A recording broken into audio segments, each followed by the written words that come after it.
who knows his art so well that, when his voice vibrates, it fills the hearer with sympathetic song, just as a powerful note of an organ sets all tuned strings in its neighborhood in accordant vibration.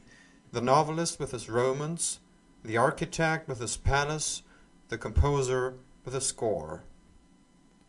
I wish you to be eloquent, to grasp the bolt and to hurl it home to the mark. I wish to see that Mirabeau who knows how to seize the heartstrings of the people and drive their hands and feet in the way he wishes them to go, to fill them with himself, to enchain men so that their will and purpose is in abeyance, and they serve him with a million hands, just as implicitly as his own members obey him.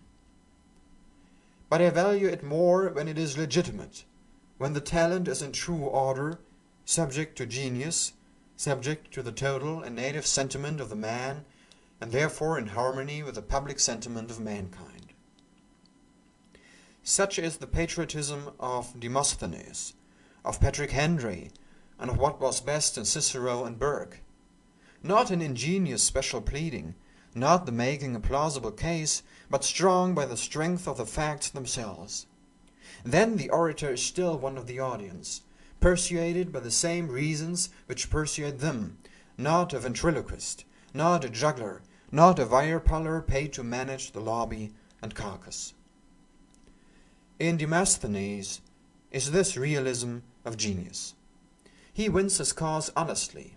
His doctrine is self-reliance.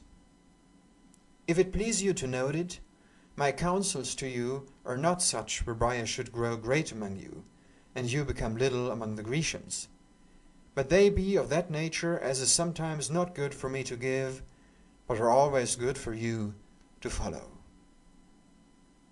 You, gentlemen, are selected out of the great multitude of your mates, out of those who began life with you, set apart through some strong persuasion of your own or of your friends, that you were capable of the high privilege of thought.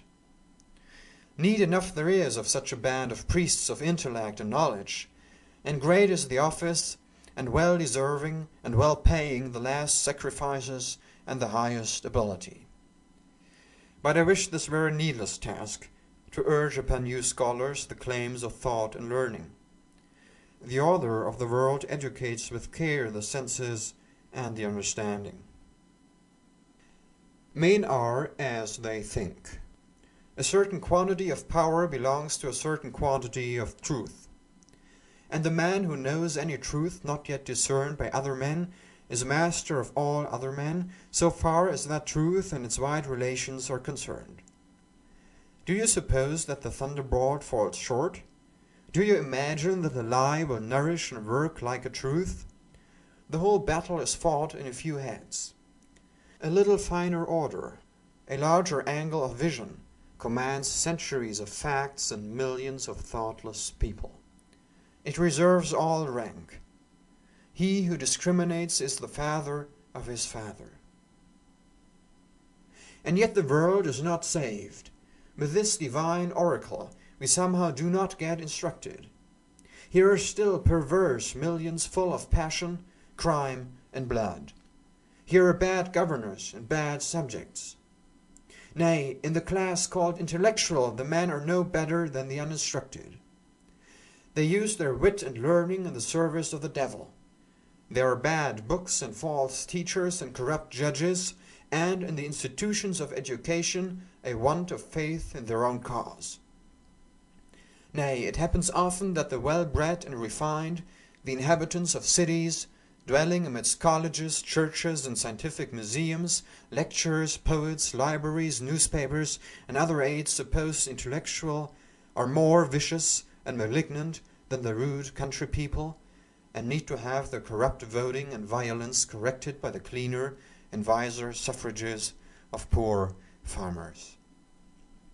The poet does not believe in his poetry. Men are ashamed of their intellect.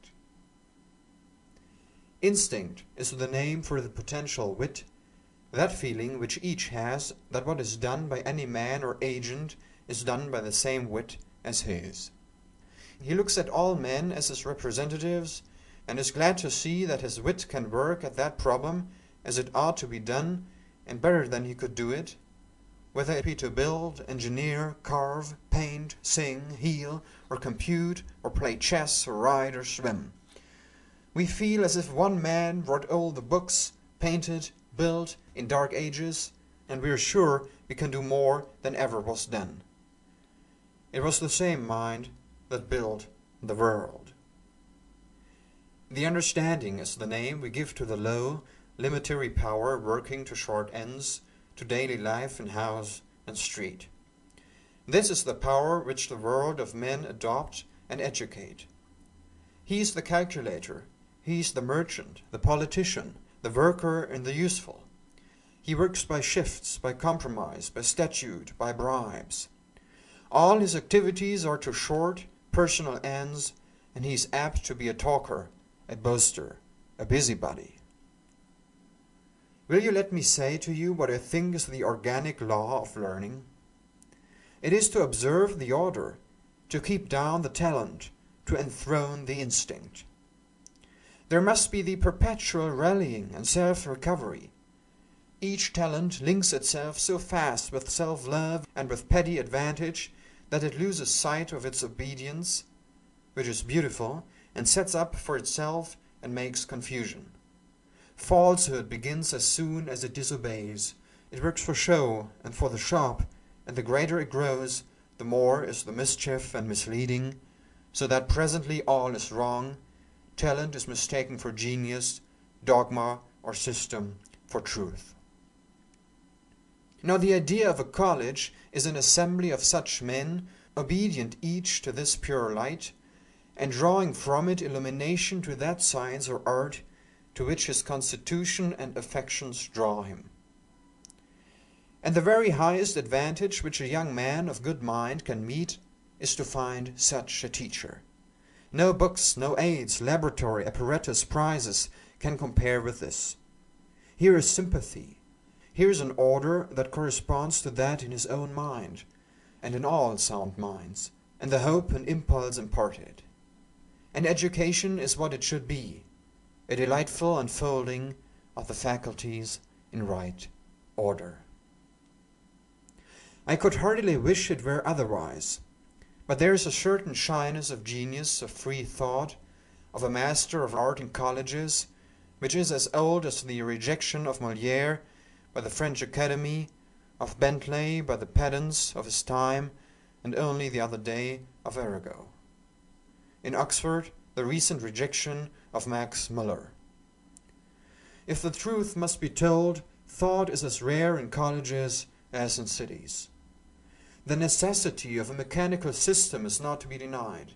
Young men must be classed and employed, not according to the secret needs of each mind, but by some available plan that will give weekly and annual results.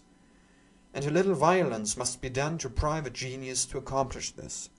Then genius is always its own law, and must be a little impatient and rebellious to this rule, so that, of necessity, a certain hostility and jealousy of genius grows up in the masters of routine, and unless, by rare good fortune, the professor has a generous sympathy with genius, and takes care to interpose a certain relief and cherishing and reverence for the wild poet and dawning philosopher he has detected in his classes, that will happen which has happened so often, that the best scholar, he for whom colleges exist, finds himself a stranger and an orphan therein. 'Tis precisely analogous to what befalls in religious societies. In the Romans Spiridion, a few years ago, we had what it seems was a piece of accurate autobiography.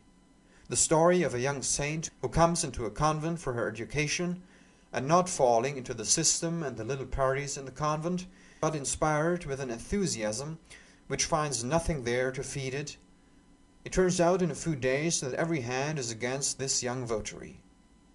Piety in a convent accuses everyone, from the novice to the abbess. What right have you to be better than your neighbor? Piety comes to be regarded as a spy and a rebel. And how often we have had repeated the trials of the young man who made no figure at college because his own methods were new and extraordinary, and who only prospered at last because he forsook theirs and took